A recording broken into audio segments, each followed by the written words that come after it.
Coach, welcome to your show, and you want to explain what was going on there?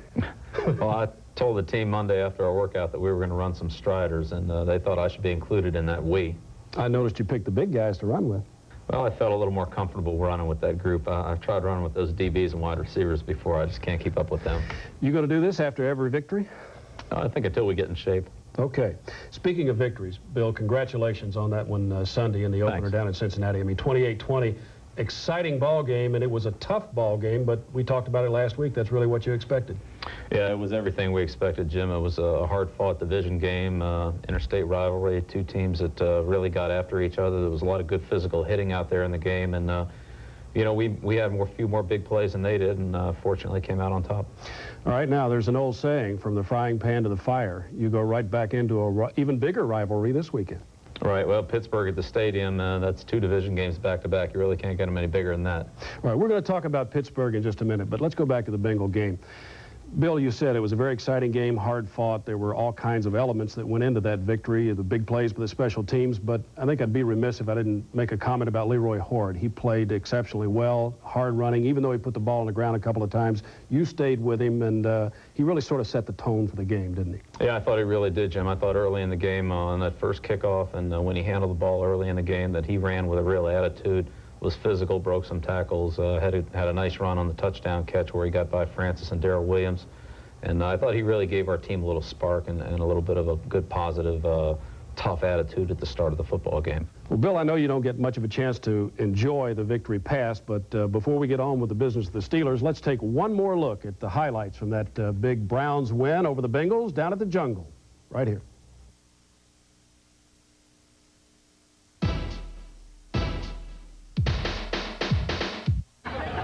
There you go. If it's Brown, flush it down.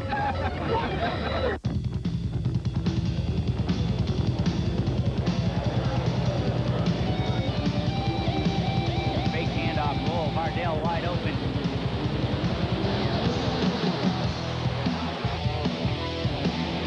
Play action. Testaverde looking, throwing, sideline. Testaverde straight back in the pocket. Looks left, throws complete to Metcalf at the 5. Kick is up, and the kick is good. So the Browns take the lead by a score of 3-0. Fake handoff. Vinny bootleg. Looks for Reeves. He's got him. Puts his head down. 30. Fake handoff to Metcalf. Steps up in the pocket. Throws complete to Metcalf. 20. 15.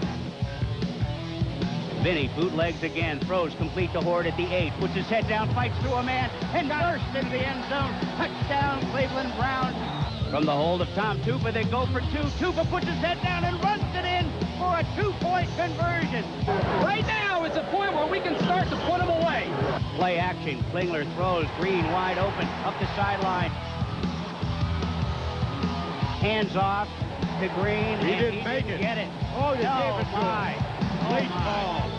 And Baldwin takes it at his 16. Comes to the right. 30, 35. Now back up midfield. Breaks clear. 50, 45, 40. He's across the 30. One man to beat. Stutter step. 10, 5. away. Touchdown, Cleveland Browns.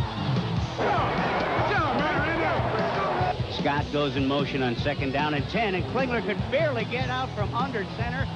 Eric drifts back and takes it at his 8-yard line. Picks up a nice block. Caldwell. 15, 20. Sidesteps a man. Sideline. 30, 40, 50. He's gone. All the way for a touchdown. Eric Metcalf. 15, 10, 5, 92-yard punt return. Oh, my. Under pressure. Throws. Has the man wide open. Intercepted by Donnie Griffith at the 10. They'll call him down there. Klingler again straight back in the pocket. Pretty good protection now. He is wrapped up and brought down. And the kick is up, on its way, and good. So the 37-yard field goal by Doug Pelfrey makes it 25-10. Query goes in motion. Klingler straight back, throws it off to Harold Green, who is wrapped up and thrown for a loss. Klingler hands off to Harold Green, and he is stuffed in the backfield. Pelfrey kicks it up. It hooks, but it is true. First down, Leroy Hort straight up the middle, still on his feet, and takes it inside the 30 to the 28-yard line. And again, Leroy, he goes left this time. He's at the 20, kicks it into the 15 to the 5, down to the 10-yard line. Tupa has it, ball down. The 22-yard attempt is good, and the Browns lead it by a score of 28 to 13. Klingler again stumbles coming back under pressure, but throws and has Darnay Scott. Klingler again straight back in the pocket, throws, looking corner for Scott, touchdown Bengals. Klingler straight back in the pocket, now under pressure, throws and completes it to Fenner. He's at the 50, averts a tackle, he's at the 40, still on his feet, inside the 40. Klingler straight back in the pocket, looking, end zone, throws, and the ball is intercepted by the rookie Antonio Langham, who did the professional and veteran thing, just fell down. But a rookie give us and a rookie take it. As a rookie, I got my first taste of being beat, but I had to come back and redeem myself. Eric talked to him because I got down a little bit. He said, a player come back and make a play. And I felt that to redeem myself, I had to come back and make a play. And that was the perfect opportunity to do that. We had a good pass rush up front, and I just saw Cleveland when he made the throw. I made the break, made the interception. Woo! Bill, it was quite a day for your #1 draft choice, Antonio Langham, some highs and lows. Yeah, well, Antonio had an interesting day. He had a chance to tackle some top backs like Harold Green, Derek Fenner, and Steve Broussard, and was challenged on the pass coverages and, gave up a touchdown to Darnay Scott, but came back and made the big interception at the end of the game. You know, after he gave up that touchdown, I know that you went over and had some conversation with him, and we all know Eric Turner did as well. He went over and challenged him, and he certainly responded.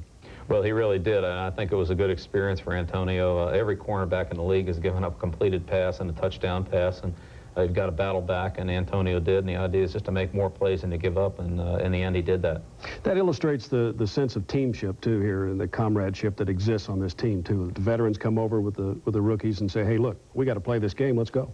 Right, and I think that's really what leadership's all about, whether it be coaching or veteran leadership on a team, is taking a guy who might be down temporarily and bringing him back up, and sometimes taking guys that are up a little too high and getting them to a little bit more of a level-headed approach. And I think there's a good place for both on a good team. You know, Bill, you and Mike Lombardi's personnel staff really have come up with some pretty good top choices. I mean, you've got Turner, Vardell, Everett, and now Antonio Langham. So good job. Thanks.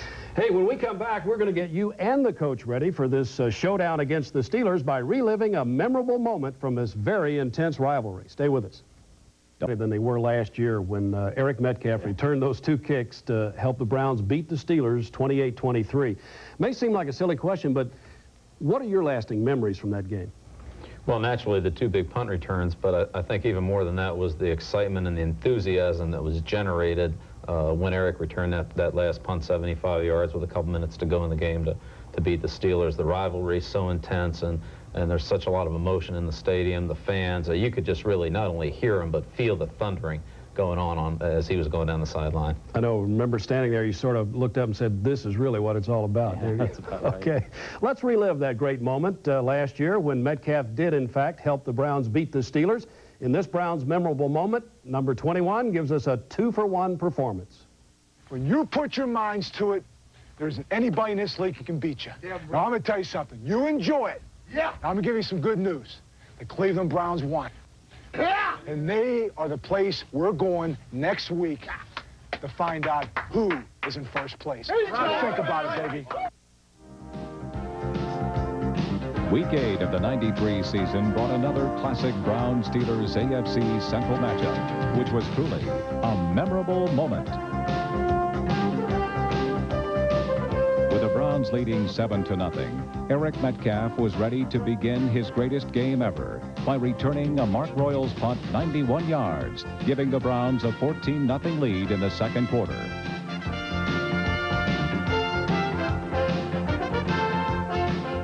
But the Steelers wouldn't give up as they scored quickly on 2 Barry Foster touchdown runs, making the score 14-14 at the half.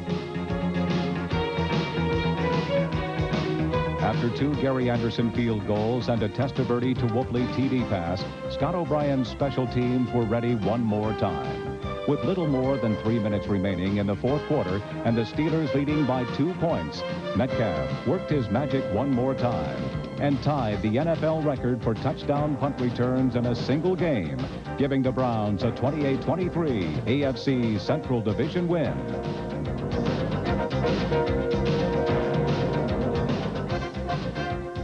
Bill, if you consider what happened last year and the 2 returns against the Bengals last Sunday by Eric and Randy Baldwin, how much time do you think Bill Cowher and his staff spent this week on special teams? Well, I think the Steelers are a very well-prepared football team, and I'm sure that that they went over it. Of course, Bill being a former special teams coach and player with a new special teams coach on his staff, Bobby April from the Falcons, you know, I'm sure they'll be well prepared. You mentioned Bill as a special teams coach. I remember when he was here with the Browns in that capacity, and he would run up and down the field, much like you were doing Striders a while ago with your players. He would run up and down with his units on the sideline. In fact, Marty Schottenheimer finally made a rule. He said, Bill, you can run up and down the sidelines all you want, but there's one thing you can't do, and that's run over the head coach. Well, you know, Bill coaches very intensely, and his teams play intense, and they play hard, and I congratulate him for that. But our players are going to play hard on Sunday, and we go out there and give a good effort. And I think we could have something special in this game. I think everybody will be playing hard, especially Steeler linebacker Greg Lloyd. I mean, he'll be coming around Vinny's blind side trying to do his damage on Sunday. All right, well, he's an excellent pass rusher, a lot of speed and quickness coming off that left side. And, fortunately, we have a left tackle, Tony Jones, who's been able to hold his own against everybody out there. And I'm sure he will again on Sunday. Now, that's on the field. But, Jackie, off the field, can T-Bone hold his own against comedian Mike Veneman? I think he can, Jim. Well, Mike Veneman, as Harley Tucker, is set to interview Tony Jones in the back of his pickup truck, but I think he's a little bit confused about T-Bone's role. Hello, my name's Harley Tucker, and welcome to my truck. I got a special guest today. I got Tony Jones of the Cleveland Browns. Tony, welcome to the truck. How you doing? Nice to be here. Hey, tell me, what's your position with the Browns? I play left tackle. Left tackle. You tackle them left people there, the people on the left side. Oh, I play left tackle. That's on the left side of the offensive line, the quarterback's blind side. Now, see, there's your problem. You got a blind quarterback. He shouldn't be out there. Get somebody who can see the ball, Tony. No. The way it works is that our quarterback's right-handed, and I'm his blind, so I'm on the back of him, so I can protect the back side. You're like my mom used to say, I got eyes in the back of my head. You're like that there. Yeah, that's a good way of saying it. I know what I'm doing here. Did you ever score a touchdown? No, but I always wanted to. Why don't they let you, Tony? Because I'm an offensive lineman. You're not that offensive. I think you're a nice guy. Throw in the ball, Vinny. No. Make a play for Tony to score a touchdown. Offensive linemen are there to protect the quarterback and to make holes. You're just like the bodyguard then. Right. Yeah, you don't get to sing like Kevin Costner. Just stay in the background, let Whitney do all the singing. Right, we take all the punishment. Oh, that's horrible. I know. You need to spike a ball now and then. Hey, know. how'd you get that nickname there, T-Bone? Oh, well, in college on Wednesday we had steak night, and I used to go by and just take one of the rookie steaks when I wanted. Ooh, it's a good thing they didn't have like Spam or something like that. No, T-Bone. Then you'd be like, Spam Jones. No. Spam T-Bone. No, T-Bone. Hey, just like that show. Remember in the spring where that guy made fun of Jim Everett, called him Chris Everett? I remember that, yeah. Yeah, I could. What happened like, say, I called you Grace Jones? No, I don't want to hear like that. Say, it's Grace Jones of the Hey, so Cleveland now we got to Browns. cut that because I'm very offensive about that. Well, I learned a very valuable lesson today. You never confuse the T-bone with Spam, because that really touches somebody off. I'll see you next week. I'm Harley Tucker. And if you see the AAA truck laying around there, send them over here, please. Spam Jones, Grace Jones? I don't think so. He's T-boned to his teammates, and Bill, as you said, one of the best left tackles in the NFL. Right, and he's also one of our captains again this year. Tony's one of the guys last year we knew we had to get signed at the end of the season in order to keep our best players as we head into free agency. All right, later on in the program, we're going to profile another of your best players. That would be center Steve Everett. And when we come back, we're going to talk with the players and the media and examine their relationship on our Inside Look. Bill, how's your relationship with the media these days? Well, it's as good as it's ever been, Jim, I think. Time for a break. Probably no other business that I can think of that's scrutinized as closely by the press as pro sports. When you think about the Cleveland Browns, you've got 8 newspapers covering this team every day. And the Plain Dealer, as an example, has Mary Kay Cabot, whose lone responsibility throughout the entire year is to cover the team. Not to mention the dozen or so TV stations that include the Browns in their coverage on a daily basis. And in the greater Cleveland alone, 32 radio stations. And nearly all of them send a reporter out on a daily basis to cover the Browns. Well, it's obvious that media coverage is a huge part of any NFL player's life. I think it's a little bit like the White House, or maybe when you're covering City Hall. There's bound to be a little tension in that somewhat rocky relationship. But let's find out right now about the players and the media.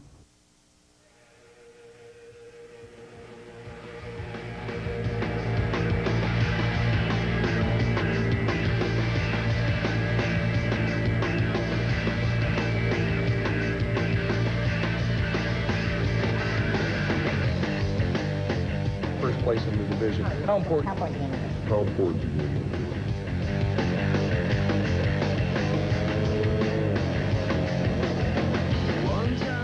Well, since I've been here, I've had different views on the press. Why is it that they're always picking up on the negative stuff? I don't think that they probably realize how pessimistic they are sometimes.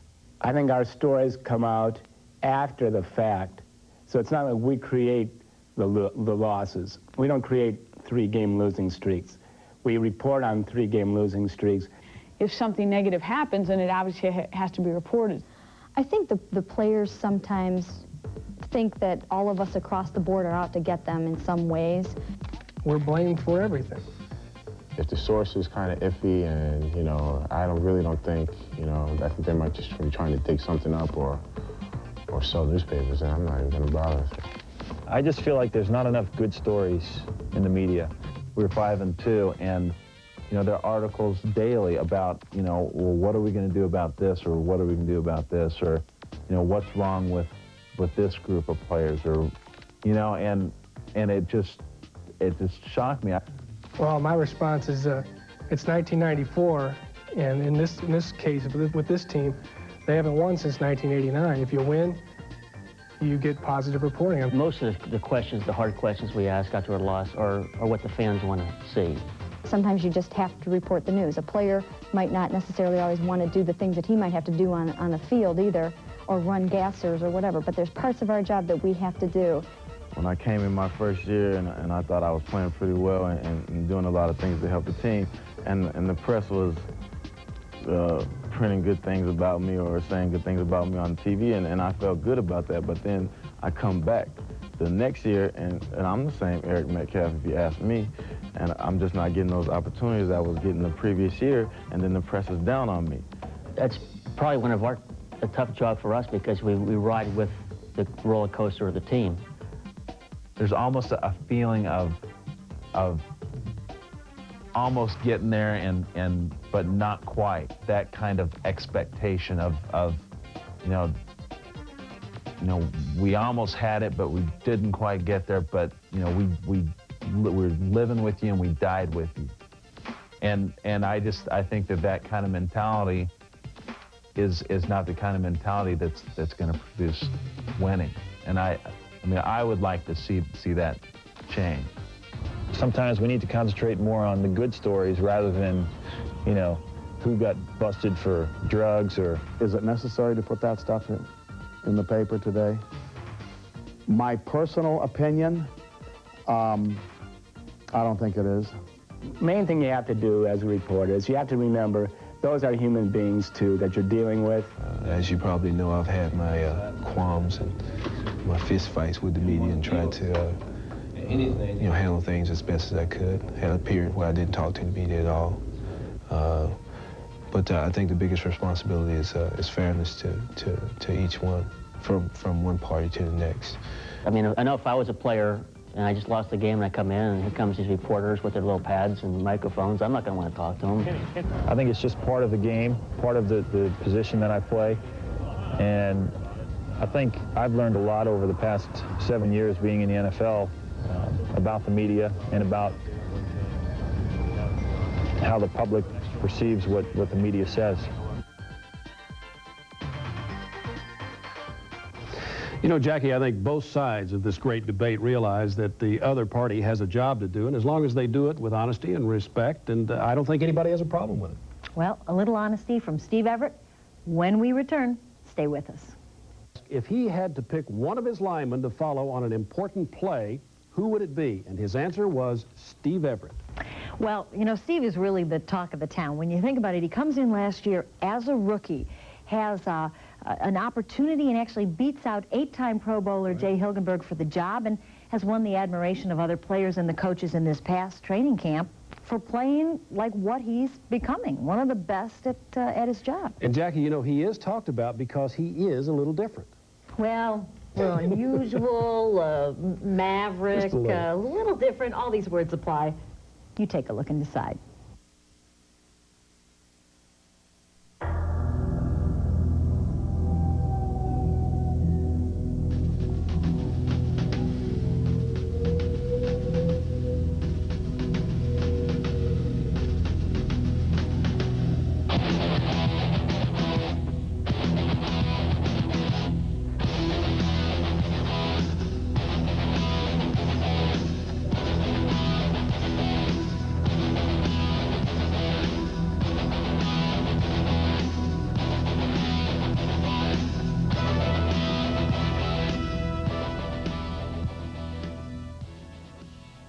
Wouldn't people think of you as a player, you know, now you've been around for a year, and they say, oh, you know, Steve, he could be kind of strange.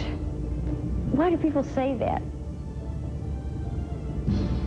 I don't see it as being strange. I just kind of see it. I think a lot of people kind of maybe cater to what they think other people want them to be or want them to act. And I don't think I really do that. And I think as long as you're not hurting anybody and you're not hurting yourself, you know, I don't see anything wrong with living the way you want to live. And you know, it's how I've always been. It's not like it's, you know, this big act I've come up with. It's just, I think I'm a pretty casual person and don't let two things affect me, and don't, you know, just don't go out of my way to make everyone happy. You know, if that makes people mad, I guess, you know, it does. Is there any single greatest lesson of rookie year in the NFL? By far the biggest, I mean, I think I had enough people talk to me before I went into the season to realize that, you know, it was a business, and I got an early taste of that with Jay, you know, getting cut in the training camp, you know, and I thought that was about as much of a lesson as I was going to learn, you know, and then of course, you know, the Bernie thing. So those few things right there, you know, opened my eyes to the fact that, you know, I'm not going to be surprised again. You know, nothing's going to shock me anymore with what goes on, and that's just how the game works. And maybe it's good that I got a taste of it early on, you know. Do you have any game day prep? You know how you do? Mm-hmm. Oh, not too much. I just like to go out on the field real early and just kind of, you know, just walk around and relax and kind of get away. A lot of guys, you know, kind of get real up or get real mellow before a game in the locker room. You know, a lot of guys like to yell and, you know, kind of get that, and that's totally fine. And, you know, a lot of times that'll get me pumped up too, but I also like to go out on the field early and just kind of be by myself and kind of go over the stuff that I'm going to have to, you know, work on in a couple hours once game time comes around. But it's not like, I don't like, you know, like the night before in the hotel, I don't like climb up on the TV and jump into bed and, you know, I do the same thing every day, every week now. Just like get intravenously fed so I wouldn't have to walk to the refrigerator, and just have a big room of pillows, just laying on them, watching TV, listening to music. Favorite food? Probably just candy, I guess. I don't know. Anything, I don't know. I mean, I like all the normal stuff, you know. I mean, I have, in my freezer, there's probably about 20 microwave pizzas just to have around, you know. Just before you go to bed, eat a couple or something. You have a pet peeve?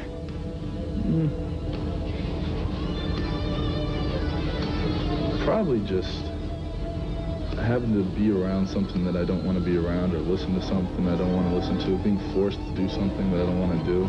Not like, nothing real specific, but just like having to listen to music that I don't like and can't get away from it. That just makes me ill. Did you have a recent headbutt experience with Rob Burnett? Actually, yeah. I don't know. How'd you find out about that?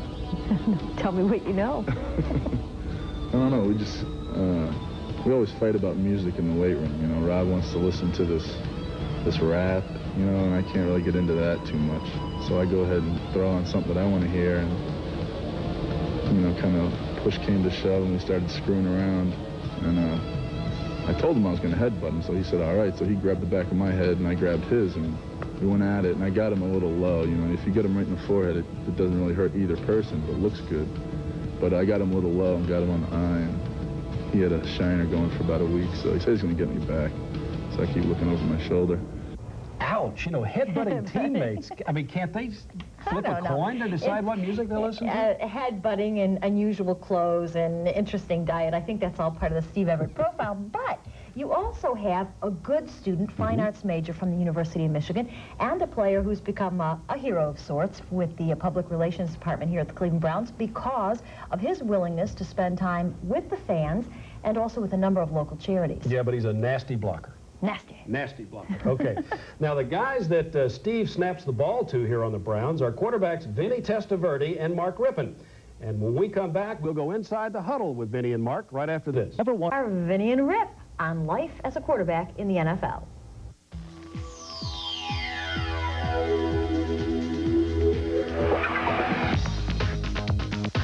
The primary function of a quarterback is to lead his team to victory. And I think with each game, if the quarterback is playing well, then the offense is having a successful day.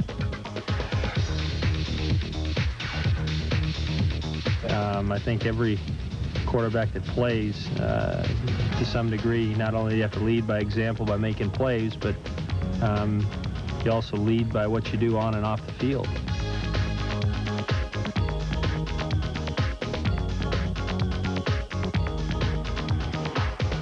One of my favorite plays that we did last year in a game against the Miami Dolphins was the reverse pass that Michael Jackson threw, and he actually sets up in the backfield and actually looks like a quarterback. Hit Eric Metcalf down the sideline for about a 30-yard gain, and had Eric not slipped and fell down, he probably would have scored a touchdown. Well, I think probably Lawrence Taylor in his prime, when I first came into the league, was about his prime.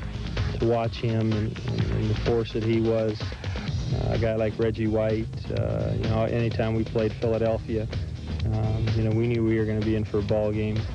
I think being up here in Cleveland now, anytime we play anyone in the AFC Central, you're going to be matched up. There's a lot of rivalry, a lot of bitterness between teams. I think those are the matchups you get excited about. Well, I think my strong points are, one is my arm, having a stronger arm than most of the NFL quarterbacks, or maybe some of them. But my quickness with my feet, not that I'm a fast runner, but I think I can get out of a lot of situations and scrambling and stepping aside. You know, Vinny really is elusive back there. He didn't get sacked once against the Bengals. Now, part of that is the offensive line, but the other part of it is his quickness and his ability to get rid of the ball when he has to. Well, he's been working out with Brown strength and conditioning coach Jerry Simmons, and along with Joe Kim. Right. He can help us, too. Joe, now that we're getting started with our program, I think it's very important for an evaluation process to take some body measurements. But first, what we like to do is take a picture in a full-length mirror so that you can see exactly what your body looks like. The first measurement would be a good one, would be just the neck. What you want to do is take it to the widest part of the neck, then we'll go to the biceps here, the upper arms, and again, all your measurements should be done at the widest part. Third would be the chest. Here, go ahead and put your hands down, Joe, in a relaxed position. Good. Next would be the waist here. Okay. The next one, and it's important here that you take and put a mark above the patella or the kneecap 3 inches high so that you have the same position each time when you measure. Measure that area, and then again at the calf at the biggest area.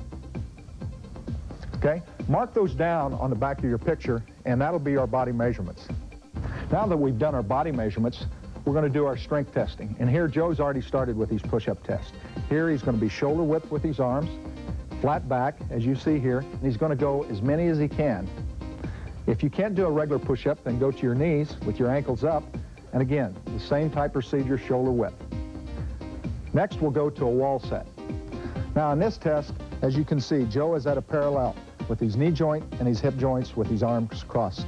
You're going to set here as long as you can possibly set. Our third test is a hamstring flexibility test. Here we put a piece of white tape down. Our heels are next to the piece of tape here. Joe's going to reach out as far as he can, keeping his hamstrings flat. We're going to take the farthest measurement here with his hands extended. Our last flexibility test is a groin flexibility. As you can see, Joe is spread out as wide as possible. His hands are touching on his shoulders, and he's going to tuck his chin in tight to his chest. Here we're going to measure from the floor up to the top of his forehead. Okay, let's go, Joe. Well, as you can see there, Joe is perfect. 0 is a perfect number for this test. Now we've completed our evaluation process, and next time we'll be ready to start our program. Man, is Joe Kim flexible. He is. Listen, if I followed Jerry Simmons' instructions this season, could I do that? No, I do not think so. But, you will get better. I think I'd need surgery. Yeah, probably. Enough about your flexibility. Let's get to the business at hand, which is beating the Steelers. All right, let's do it. When we come back, Bill Belichick will rejoin us, and Doug Deacon will have a preview of that big matchup. And the Steelers at the stadium. You know, when you started in the business and you were dreaming of being a head coach, is this what you wanted? Yeah, it really is, Jim. I think this is about as exciting as it gets. You get, you know, two teams, division rivalry, city rivalry, coaches, teams that traded wins back and forth. This game really means a lot to both teams and to everybody involved in it, especially the fans. We got a lot of Pittsburgh fans coming up, and we go down there to Pittsburgh, so yeah, it's a big one. Doesn't get any better than this, right? No, it really doesn't. All right, let's have a preview from Doug Deacon of the Browns-Steelers matchup. And, Bill, I want you to pay particular attention here. Doug found some old video of Steelers head coach Bill Cowher from the Big Chuck and Little John show. I think you'll find it entertaining. Okay. Well, Jim, it's always a nice Sunday afternoon when our buddies from Pittsburgh come over for milk and cookies. Number one key, though, is to make sure that you got your chin strap buckled, not only before the whistle, but afterwards. I remember Joe Green holding Bob McCabe at a face mask and trying to get a field goal with him. But the number one key, well, last week we tried to take the fans out. This week we wanted to get the fans in early and make sure that they got their game faces on. Number two is preparation. You got to look at every piece of tape available. For example, let's look at this. Here we have Coach Cowher on the Big Doug and Little Dino show. We've got to make sure that our special teams has this guy blowing gaskets before the game's over. Just a thought. Let's dust off last year's playbook and know that Eric Metcalf's going to be a marked man after last week and last year against the Steelers. He used this play against the Saints, but you had Mark Carrier in there, and it's a pass off the punt return. And if you watch this film, you'll be able to tell we were just one block away from going all the way. When the Browns have the ball on offense and you want to run it, I'd run it the left side. You want to work on Seals here and Brown here, but you have to be very careful of Mr. Lloyd over here.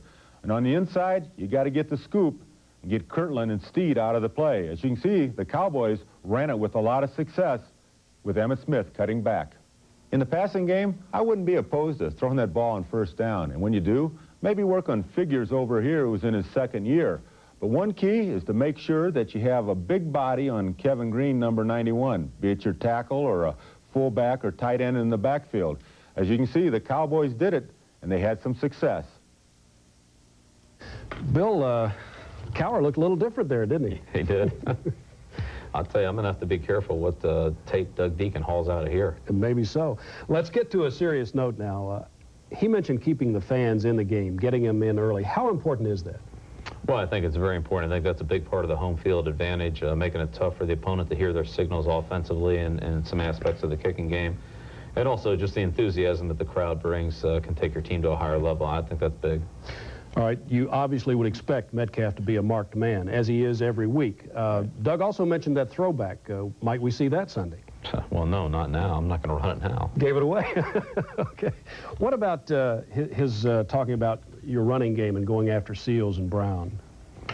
Well, you know, they play a lot of 7 and even some 8-man fronts where they bring Carnell Lake down in and try to stop the run. We're going to have to block all of them, Jim. You just can't block 2 guys and let the other ones run free. It'll be critical that we get everybody blocked up front, and we definitely need to be able to run the ball to keep their defense off balance. You know, earlier in the show, you mentioned Greg Lloyd and his pass rushing ability. Doug talks about his ability to strip the ball. That's a factor, too. Big factor. In fact, I think really one of the big keys to the Steelers' defense and their whole team over the last 2 years has been their ability to get defensive turnovers, and that comes from Lloyd, it comes from Kevin Green, Carnell Lake, Ron Woodson, guys coming off the outside, and we've got to do a good job controlling them. And certainly Lloyd coming from the quarterback's blind side is a potential turnover type of play, and you know, that'll be in Tony's hands. The rush by Green, that's another factor. You just mentioned it. Also working on Deion Figures, those two aspects. Yeah, well, I think any corner that plays opposite Ron Woodson is going to get a little more work than Woodson will. Yeah, that's sort of natural, isn't it? Yeah. All right, now that takes care of the Steeler defense. Let's go back to Doug and see what he says we can expect from the Steeler offense this week. On defense, against the run, you want to make Foster string it out. Run, as they say, east-west, but at Cleveland Stadium, you don't want that. What you want them to do is run between the Terminal Tower and the shores of Lake Erie. Here we see the Cowboys do it, and Foster just gets minimal yardage. In the passing game, you've got to watch out for number 86 here, Eric Green. He's just a shade smaller than the Terminal Tower. And once he gets out in his pass patterns, he can be like a runaway Winnebago. Here the Cowboys get run off, and he finds the soft spot underneath.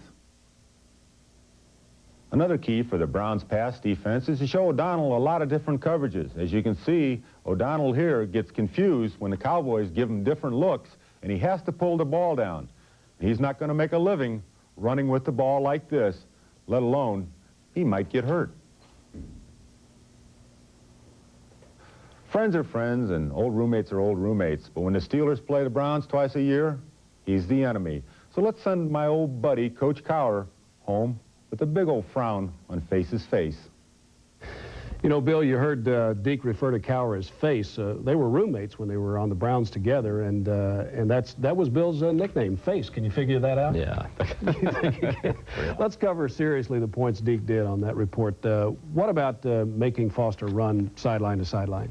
Well, I think Doug's absolutely right on that. Defensively, what you don't want to do is open up a crease and let a great back like Foster hit it. And what you want to do is build a wall on the line of scrimmage so that the runner has to kind of hunt and peck for a hole and not let him get that acceleration and get north and south. All right, now Doug referred to Eric Green as a runaway Winnebago. That may not be big enough. Yeah, I've seen smaller Winnebagos. We've had to get him down the open field a couple times in the last few games, and it's like trying to bulldog a steer in those rodeo contests. He's a big man. Yeah, he certainly is. Confusing O'Donnell with the pass coverages. Obviously, you like to do that with any quarterback. Right, and that's basically the objective of your pass defense is to have the coverage cloud the picture for the quarterback so he has to hold on to the ball so that your rush can get there. And if either one breaks down, then that's where you have problems defending the pass. So we need to do a good job covering and rushing. Now, the last point was send Bill Cowher home with a frown on his face. Right, and all the other Steelers, and hopefully we'll be smiling at 2-0 Sunday afternoon. All right, Bill, I hope that's true. You know, getting back to Deke and Bill as roommates, you know what Cowher's job was? It was to get up at the end of the evening, turn the lights off and the TV off for the aging veteran that Doug was back then. Speaking of that, let's go to Jackie now and let her turn the lights off for us.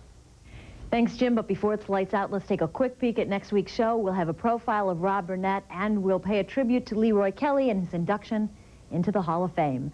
Thanks for joining us for this edition of the Browns Insider. We'll see you back here next week.